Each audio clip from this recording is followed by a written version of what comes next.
Hello, xin chào các bạn đã quay trở lại với review 5 phút. Ở cuối tập trước, vì để tìm ra bí mật Long Tàng, đám đồ đệ của Tử Dương đã ngồi xếp bằng ở đại trận hình ngôi sao 5 cánh. Lấy Tử Dương làm trung tâm, tất cả mọi người đã tiến vào trong ảo cảnh. Dĩ nhiên, đối với Tử Dương thì mấy thứ trong mê trận này chỉ là màn thưa che mắt thánh. Bởi vậy, không mất quá nhiều thời gian, hắn đã hoàn thành xong khảo nghiệm của mình và bắt đầu tiến vào ảo cảnh của đám đệ tử. Đầu tiên là Lăng Thanh Thủ, Tử Dương đánh giá khá cao về nàng, không hổ là người đứng đầu Thiên Lam Tông, độ mê tín của nàng thật sự không kém gì hắn. Về phía Bạch Liên Tuyết, Tử Dương bất giác cảm thấy tiểu cô nương này có vẻ như thiếu cảm giác an toàn, cho nên trong ảo cảnh nàng mới làm ra hành động kia. Tiếp đến là Khổng Viêm, cô nàng là người đầu tiên thoát ra khỏi ảo cảnh. Nhìn những người khác vẫn đang ngồi xếp bằng trong đại trận, cô cũng không thể giúp gì được cho bọn họ. Lúc này thì ở trong ảo cảnh, Độc Cô Đình Phong được truyền tống đến Thiên Lam Tông. Hiển nhiên khát khao lớn nhất của anh chàng này là trở thành đệ tử giỏi nhất của lão tổ. Chính bởi vậy, dù là trong mơ hồ, hắn vẫn luôn ao ước được Tử Dương dạy cho những công pháp cường đại. Nhìn thấy sự cố gắng của hắn, trong lúc tiến vào ảo cảnh, Tử Dương đã tiện tay chỉ điểm cho Đình Phong một chút. Sau khi học xong, tên gia hỏa này vô cùng đắc ý, vì vậy Tử Dương liền đá cho hắn một cái, khiến tên nhóc này bay lên không trung. Sau khi thoát khỏi ảo cảnh, thân thể Độc Cô Đình Phong cũng đang trong trạng thái rơi tự do. Thấy vậy, Khổng Viêm đã vọt lên đỡ lấy hắn. Lúc này thì nàng bất ngờ phát hiện tên trời đánh này không ngờ lại đột phá trong ảo cảnh, thực lực của hắn hiện tại e rằng đã hơn nàng một bậc.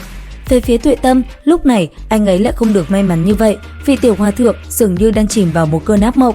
Trong mơ hồ, Tuệ Tâm nhìn thấy chính mình hồi nhỏ, ở không gian nồng nặc huyết vụ bao trùm, một giọng nói quen thuộc vang lên bên tai. Tuệ Tâm, trong lòng con có sát tâm, tại sao còn tiến vào con đường tu hành, cứ lấy mạng người một cách sảng khoái, không phải tốt hơn sao? Rõ ràng, khi tiến vào ảo cảnh này, mỗi người đều có trải nghiệm khác nhau, đây cũng xem như là đại tạo hóa của riêng bọn họ. Mà đối với Tuệ Tâm, khảo nghiệm này dường như thức tỉnh tâm tính của anh ấy. Trong ảo cảnh, Tuệ Tâm nhìn thấy mình sát hại rất nhiều người, trong đó bao gồm cả chính bản thân hắn lúc nhỏ. Nhìn thi thể kia ngã xuống, Tuệ Tâm vô cùng sợ hãi, trong lòng lúc này chỉ có một nghi vấn duy nhất, bản thân mình rốt cuộc đang làm cái quái gì đây? Rất may, Tử Dương đã đến, sau khi chỉ điểm cho tên đồ đệ mới này đôi lời, Tuệ Tâm rốt cuộc cũng dần bình tĩnh trở lại. Không bao lâu sau, tất cả mọi người đều đã thoát ra khỏi ảo cảnh, đứng ở trung tâm tế đàn hình ngôi sao 5 cánh, cả đám đều vui mừng nhìn nhau. Trải qua chuyện vừa rồi, bọn họ quả nhiên nhận được chỗ tốt, nếu không phải là công lực đột phá thì cũng đều là một trải nghiệm rèn luyện tâm tính vững vàng hơn. Đang trong lúc mọi người sôi nổi bàn tán thì cả tế đàn bỗng chốc rung động mãnh liệt, tất cả mọi thứ xung quanh trong nháy mắt đều sụp đổ. Không bao lâu, dưới vòng bảo hộ của Tử Dương, 6 người sau khi rơi tự do liền ngã xuống một địa phương khác. Sa mạc, nơi này tại là ảo cảnh sao? Bạch Liên Tuyết vô cùng khiếp sợ, là người lên tiếng đầu tiên, là chủ nhân Kim Quang Nê Bồ Tát, nàng cũng là người duy nhất nhìn thấy sa mạc trong ảo cảnh. Không, nơi này chính là một đạo tàn tích, sinh mệnh lực nồng đậm, là một mảnh sa mạc chân thật, duy chỉ có bầu trời là hư ảo. Tử Dương giải thích, mọi người nghe xong càng tỏ ra vẻ khó hiểu. Tử Dương cười khẽ, bởi vì nơi này là dưới lòng đất, nếu ta không đoán sai, nơi này chính là vị trí dưới chân Nguyên Dương Đế Quốc.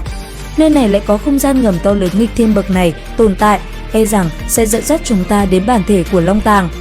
Nghe xong, tất cả cảm nhận một cái liền phát hiện ra nơi đây long khí vô cùng nồng đậm, rất có thể đây chính là nơi chứa được mảnh vỡ Long Tàng mà bọn họ đang tìm kiếm. Vì là một tên mù đường nên lúc này Tử Dương nhìn lướt qua bên mỗi người bên cạnh một cái rồi nói: trong các ngươi, ai có thể tìm được phương hướng cửa vào cụ thể của Long Tàng, hoặc là vị trí khí tức có long khí nồng đậm nhất? Lúc này, tất cả mọi người đều nhắm mắt vào cảm nhận luồng long khí kia. Rất nhanh, một giọng nói vang lên: để ta dẫn đường. Đến đây thì cũng hết tập 62 luyện khí 10 vạn năm. Liệu rằng ai sẽ là người tìm ra vị trí của Long Tàng? Cùng theo dõi kênh để biết thêm chi tiết nha. Bây giờ thì xin chào và hẹn gặp lại các bạn ở những video tiếp theo.